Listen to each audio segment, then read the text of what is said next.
Alright, so there's my Driftwood skull. I loosely based it off of a bison skull, although the horns certainly don't look anything like bison horns. So it's whatever. Just some kind of Driftwood skull, I guess.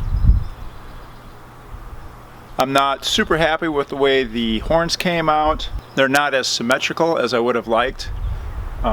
When I mixed up the epoxy, I meant to mix up enough for both, but when I got this one in, I didn't have enough for the other side. So it was 5-minute epoxy. I basically had to hold it in place, and it wasn't a good way to clamp it, so I just held it there for 5 minutes until it set, and I kind of got it in the wrong orientation. If I would have been able to get both of them at the same time, I might have been able to get the orientation a little bit better. I think it still looks alright. This is elm, some sort of elm, either American elm or slippery elm, and the horns are made from willow.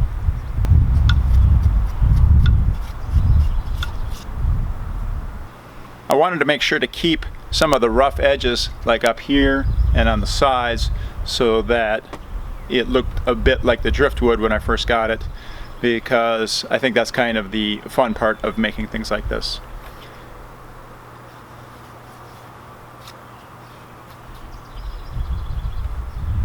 Anyway, thanks for watching.